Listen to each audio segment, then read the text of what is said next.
and app. We head to the association as the stars are shining in the postseason, starting with Victor Wembanyama. He is looking to get his first ring, and a championship would give the Spurs 6 titles, which would tie the Bulls for the 4th most in franchise. Shai Gilgeous-Alexander could become the 4th player in NBA history to win MVP and a title in consecutive seasons, joining Michael Jordan, LeBron James, and Bill Russell. Jalen Brunson is taking the Knicks back to the finals for the first time since 1999. With a championship, he could do something no Knicks player has done since 1973. Gentlemen, welcome back. Perk, we begin with you. Whose stock rises the most with the ring, SGA or Brunson? Big body Brunson. To me, that's a no-brainer. We're talking about a guy that was drafted in the 2nd round, a guy that took so much heat once he was signed by the New York Knicks, one of the best free agent signings in NBA history.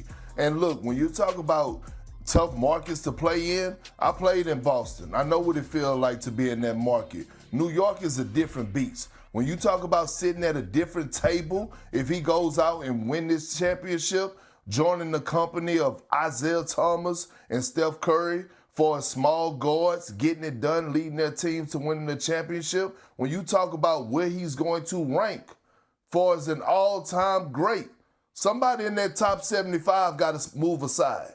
Big body Brunson win this NBA championship, somebody got to move aside in that top 75. What he has done in the New York Knicks uniform has been nothing but a beautiful thing to see. He wins this NBA championship. He joins the company of Isaiah Thomas and Steph Curry. Somebody in the top 75 have to move out. And Jalen Brunson now becomes one of the best athletes ever in the New York area. I didn't mention him in the question, but the answer is Wemby. If you're going to put it between Wemby, SGA, or Brunson, I don't even think it's close. I like the answer for Brunson. I think you make a compelling case. But if you envision a world in which Wemby goes on to beat OKC, trailing 3-2 in the series right now, and then beat the Knicks in the finals, think about that world we're living in.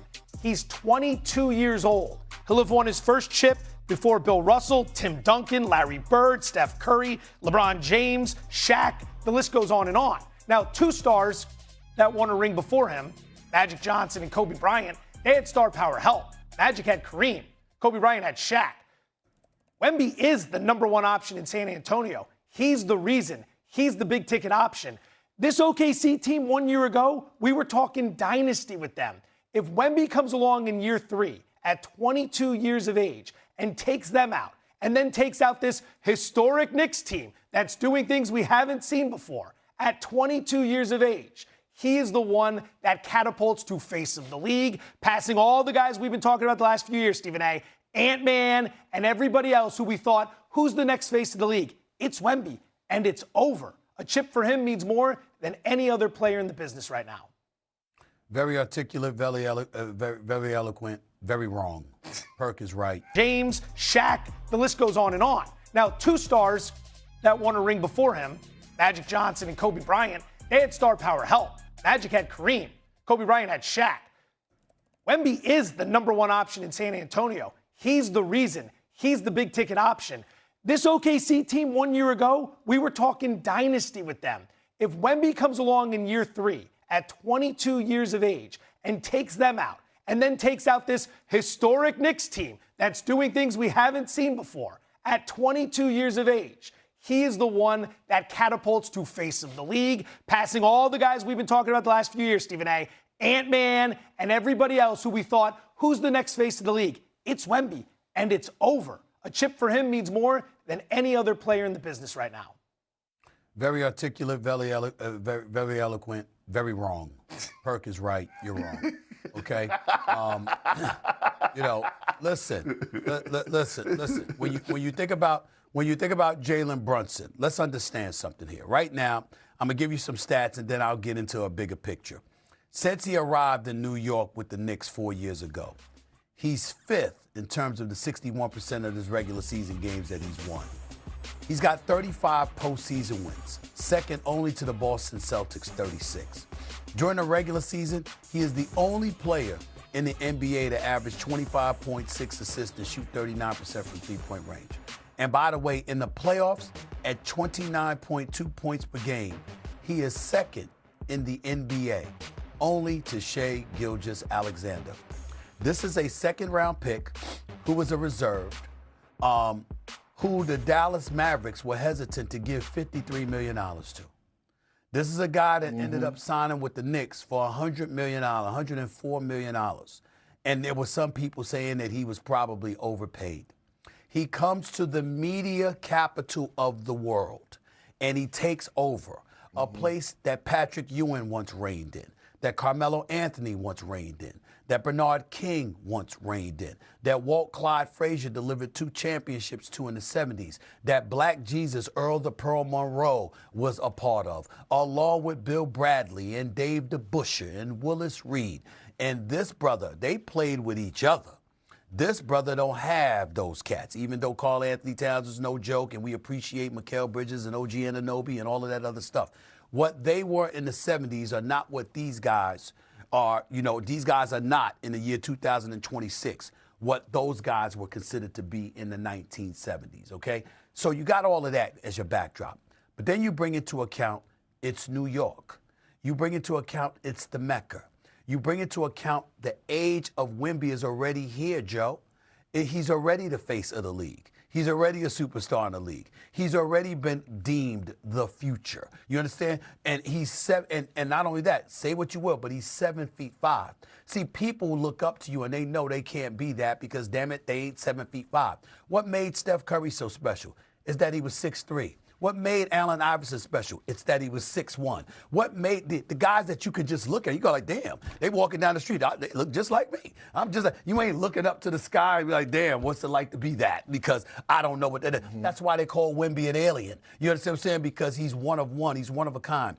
For Jalen Brunson to come into the New York market, a market, by the way, that was hoping and anticipating that the combination of Kevin Durant and Kyrie Irving would be the ones here instead of him. And to do what he has done and to watch the maturation, it's not like he just all of a sudden showed up, got in the first round. They lost in the conference semifinals. They lost in the conference finals. And now here they are in the finals. That's been the path, a constant level of ascension, leaning on the leadership of a dude that was supposed to be a role player. And instead, he's been a superstar in this league. And at a time when we're looking at a guy 7'5" and everybody's talking about he's the future, if you are Jalen Brunson, you become a champion under one of two conditions. If you knock off the 7'5" alien, or you knock off a reigning 2-time league MVP and NBA Finals MVP and NBA champion who is considered the best in the business at his position, 6 inches taller than him. It's one or the other. And if he pulls that off for New York, there is nothing bigger than that. And it would actually save the NBA, and not that it needs saving, but save the NBA, Big Perk and Joe, in this regard. Rather than looking up and marveling at Victor Wembanyama and saying, how are we going to deal with that? A 6'1" dude showed you could eclipse them all if you lead and play the right way, which means the Darius A. Cuff Jr.'s coming out of college, who I interviewed yesterday. The Mikael Brown Jr.'s out of Louisville, who I interviewed from Louisville the day before. You know, the Darren Petersons of the world, the A.J. DeBonzes of the world, the Caleb Wilsons of the world. The list goes. There's hope, because if Wemby wins, then it's like, damn, how we going to figure that out? If Brunson wins, you don't have to ask how you figured it out. The path has been shown. That's what he brings to the table, and that is immeasurable. So now all of a sudden we're just going to have a bunch of 6'1" guys running around the NBA dominating? Is that what this? But it inspires you and me to go play in the NBA? No, but anybody who can't have that, you're not hopeless now.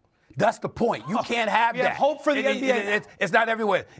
I'm just saying, it's going to be, if you beat them, yes. If you can't beat them, I mean, damn, that's a lot to look at. You got to look up at 7'5" with his skill set all the damn time. You're like, damn, how are we going to overcome this? But if it is overcome by a 6'1" guard, that says a lot about what other teams should be able to figure out doing down the line.